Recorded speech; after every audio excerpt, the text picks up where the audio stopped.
Welcome. I'm so pleased to be here with Courtney Bryan, the Albert and Linda Mintz Professor of Music at Tulane University, and of course, an Oberlin graduate. Yay. We're very proud about that. Uh, so, could you just tell us a little bit about your piece, Sanctum?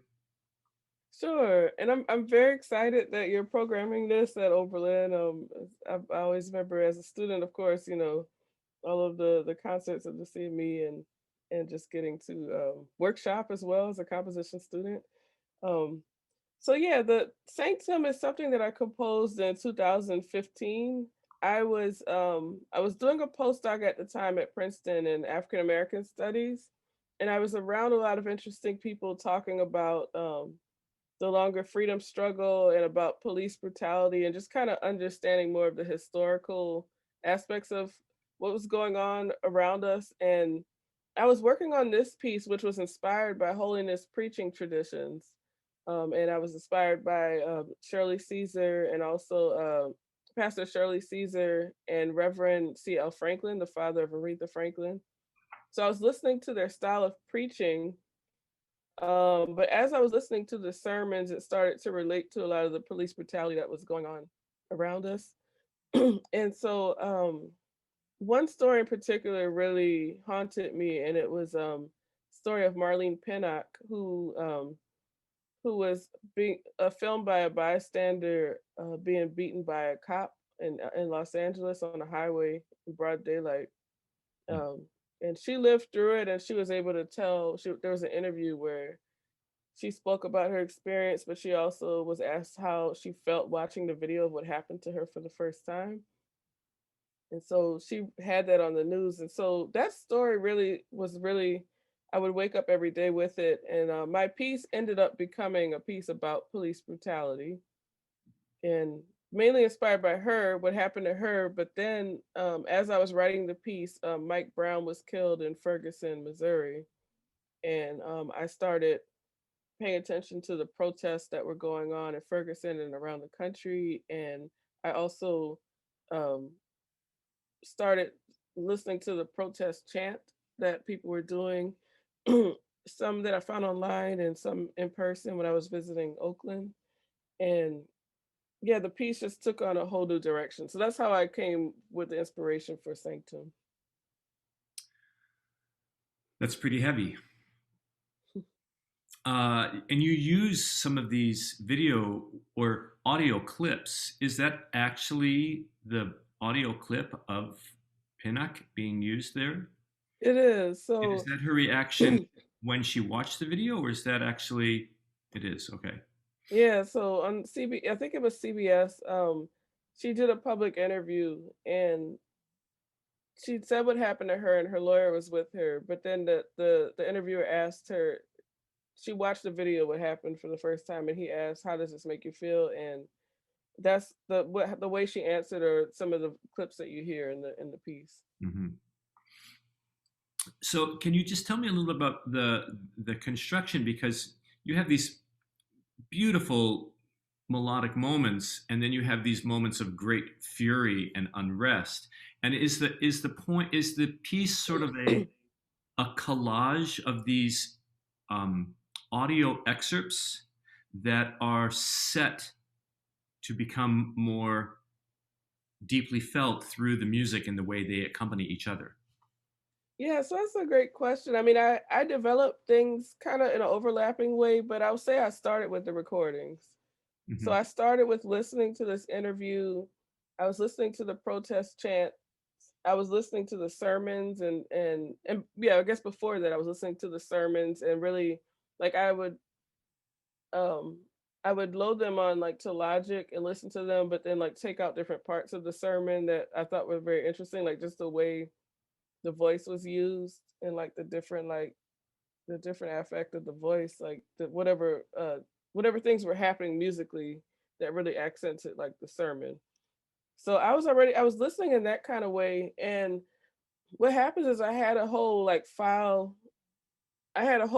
folder of files that did not end up in the piece, but they were something that like inspired the way I thought about things. Just listening to people talk or people cry.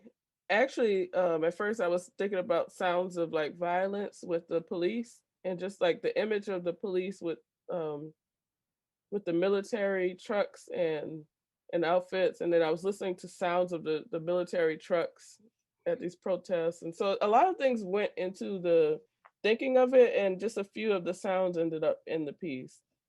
Um, so that's one part of it. And then the other part were themes that I composed at the piano. So I would go to the piano and think about different themes. And so I had these two main themes. One starts in the early part of the piece, you can hear it in the brass, but there's like this one kind of like more forward sounding theme, and then there's another one that's a very kind of more delicate theme that I composed really thinking about Marlene Pinnock and her vulnerability and sharing what happened to her, and the strength and vulnerability of her to share what happened to her. So the piano, the recordings, and then the recordings help determine a lot of the musical details, like the tempo and also the key. Like some of the sermons were like one of the sermons was in C minor and they were Hmm. singing, and so I knew like that section was in C minor, and the sermon itself quoted a hymn by Charles Albert Tinley, "Stand by Me." Hmm. So I quote the hymn in my own way in the piece at some point in the middle.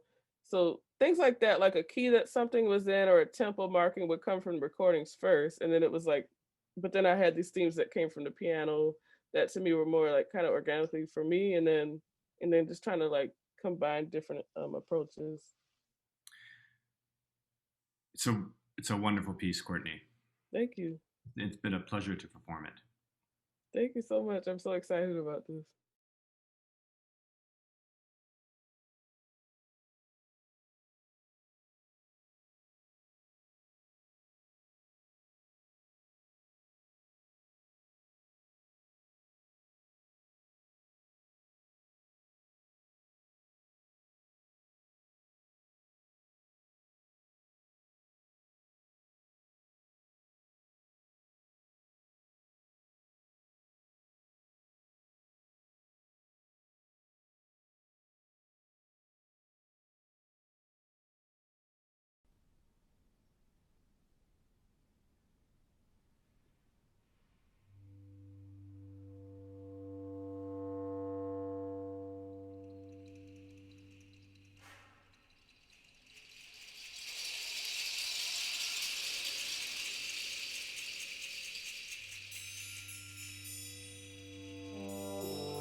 Sometimes I'm just stunned and shocked. I can't cry, I can't do nothing.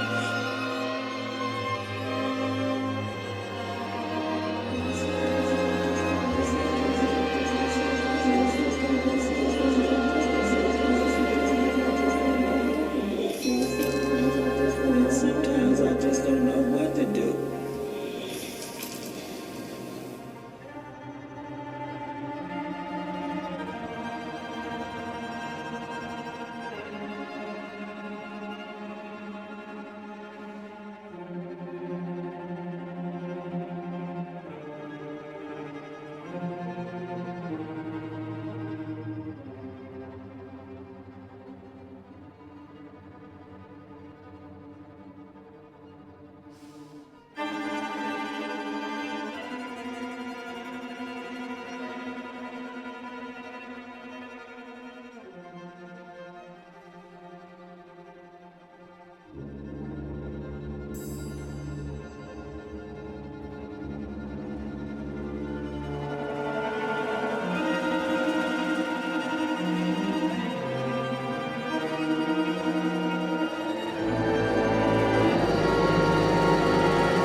Thank you.